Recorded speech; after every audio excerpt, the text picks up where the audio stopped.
This is the story of how I almost lost my son and how I'm trying to earn him back. I sold my son's prized collection to teach him a lesson. Turns out he was innocent. I'm Mark, 43, and I don't expect anyone to feel sorry for me. Honestly, I'm not even sure I deserve sympathy, but I need to get this off my chest because I don't know how to fix the mess I've made. 2 weeks ago, I got a call from the local PD. My 16-year-old son, Alex, had been arrested. They said he was caught shoplifting from Fry's Electronics, some gaming accessories and a couple of Funko Pops. I was beyond pissed. We didn't raise him like that. We're not rich, but he's always had what he needed, and I bust my ass to make sure of that. I showed up at the station, seeing red. He looked scared, but I wasn't trying to hear his side of the story. I told him straight up he'd embarrassed the whole family. I was so hot that when we got home, I stormed into his room and boxed up all his collectibles. Anime figures, magic cards, vintage games, the stuff he'd been collecting since he was 10. Some of it he'd saved up for himself. I didn't care. I listed everything on eBay and sold it for whatever I could get. Told him actions have consequences. He didn't argue. He didn't scream or cry. He just sat there, silent. Didn't eat dinner. Didn't come out of his room except for school. Didn't even touch the PS5 he saved up for. His mom, Sarah, begged me to talk to him, but I stood my ground. Yesterday, the cops came by the house. Turns out a witness came forward and cleared things up. The kid who actually swiped the stuff was built about the same as Alex and was wearing a similar footie. My son had only been in the store for a few minutes before heading home. Wrong place, wrong time. The real thief was caught on CCTV leaving through the back. It wasn't Alex. The officer apologized. I just nodded and thanked him. Then I went upstairs to Alex's room. I tried to talk to him, tried to apologize, but he wouldn't even look at me. He just sat on the floor, curled up near the shelf that used to hold his collection. He didn't say a word. He hasn't been eating much in days. Sarah is worried sick. And to make it worse, people at school and in the neighborhood still think he's a thief. Kids whisper behind his back. Adults give him the side eye. And it's all my fault. I was so quick to judge. I was so sure I needed to punish him before he could get away with anything. I didn't even give him a chance to speak. I don't know how to fix this. I don't know how to get my son back. I've never seen him like this. So quiet, so empty. I wish I could buy everything back, but most of it's already gone. Some of those things were rare, sentimental, and I know the damage I caused is deeper than just lost collectibles. What do I even do now? Is there any way to rebuild what I destroyed? Things only got worse from there. Update 1. It's been a few weeks since I posted, and things have only gotten worse. Alex still barely talks. He's losing weight, hardly eats, and moves like he's just going through the motions. His teacher's called. His grades are tanking, and he's barely participating in class. He's also getting bullied. It didn't stop even after I tried stepping in to clear his name. The worst part, one of the kids bullying him turned out to be the actual thief. Apparently, he thought it was hilarious that Alex took the fall. He bragged about it in front of others, how he got away with it, and how I even punished my own kid for him.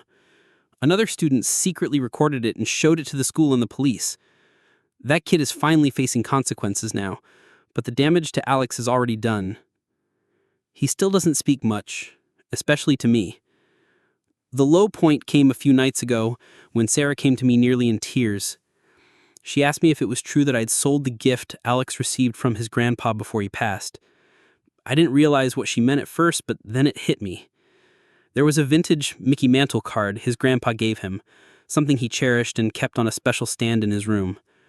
I sold it with the rest. No second thought. I felt sick. I spent hours tracking it down, contacted the buyer, explained the situation. He didn't want to let it go, but I offered 5 times what he paid for it. He finally agreed. When I gave it back to Alex, he didn't say anything. He just held it, stared at it for a long time, then placed it on the shelf that's now mostly empty. No thank you, no tears, just silence. My relatives heard what happened and they were furious. I was told point blank, "You didn't even try to get the full story. You just decided he was guilty." And they're right. I didn't. I reacted like a damn stranger, not a father. Now I'm sitting here every night watching the shell of the boy I raised barely function in front of me. I took his trust and stomped on it. I'm not sure if there's a way to earn it back. I don't even know if he wants me to. The pressure at home was building, and Mark's actions were about to be put under a microscope. Update 2. Things at home finally boiled over between Sarah and me. We had a long, painful argument a few nights ago, probably overdue. She said what she's been holding back for years, and I finally had to confront some things about myself that I've avoided for too long. She reminded me that Alex has always been quieter, more reserved than other kids, but he's always studied hard, always been respectful, never gave us real trouble. She said I have always had this tendency to overreact whenever he made even a small mistake, like getting a B on a test, forgetting to do a chore, or being late to something. My response? Long lectures, sometimes over an hour of me just talking at him about responsibility, image, and how the world sees young men. I never laid a hand on him, never have, never would, but my words, I see now that they cut deep. Sarah told me time and time again that I was being too harsh, that I didn't need to break him down to teach him. But I brushed her off, convinced that it was my job to be the disciplinarian. I saw her role as the nurturer, mine as the enforcer. That divide created more arguments than I'd like to admit, but we always managed to find common ground until now. This situation with Alex has made it painfully clear that I crossed the line. What I thought was discipline became humiliation, isolation, and emotional damage. Sarah said it wasn't just this one moment. It was the accumulation of years of me treating every mistake like a crisis while ignoring his efforts in the person he is.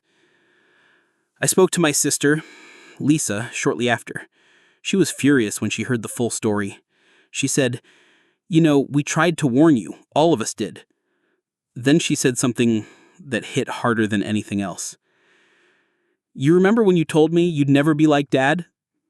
Look at you now. You're a mirror image." Our father was a strict man. No room for mistakes, no warmth, just lectures and shame when we slipped up. I swore I'd never raise my kids that way. And yet here I am, watching my son slowly wither under the weight of my expectations and punishments. I don't know if I can fix this. I don't even know where to begin. Alex still barely speaks to me.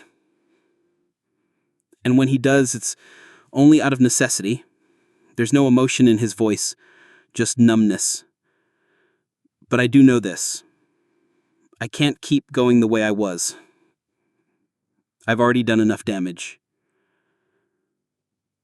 Just when Mark thought things couldn't get any worse, Alex was pushed to his breaking point. Update 3. 3 days after my last post, things took another turn, and not in a good way. I got a call from the school. Alex got into a fight. A bad one. Apparently it was with the same kid who bullied him, the one who was actually responsible for this theft that started this whole mess, the same kid who openly bragged about it. According to witnesses, the bully Kevin walked past Alex in the hallway and slapped him on the back of the head. That was the breaking point. Alex snapped. He kicked Kevin in the groin. And when he went down, he didn't stop. He started punching, kicking, just unleashing. It took several students and 2 teachers to pull him off. The other kid was crying, curled up on the floor. And the thing that stuck with me the most was one of the teachers told me Alex shouted, "What's the point of being a good kid if all I get is misery and getting bullied?" That broke me. Kevin's parents were furious, demanding legal action, threatening charges. But thankfully, Officer Miller, the same cop who came to our house weeks ago, showed up and took statements. He listened carefully, asked all the right questions, and then calmly told Kevin's parents that their son was already facing consequences for the theft, and since he's a minor, they would also be held liable. He pointed out that it's clear their son had a pattern of causing problems, and that they hadn't done anything to correct it. They didn't have much to say after that. Afterwards, Officer Miller pulled me aside. He said what I already feared. Alex needs help. Serious help. Therapy, support, something, because if he doesn't get it soon, this rage and despair could turn into something even worse. The principal agreed, but said that both students had to be suspended for at least a week. On the ride home, I tried to talk to him. He didn't say a word, just stared out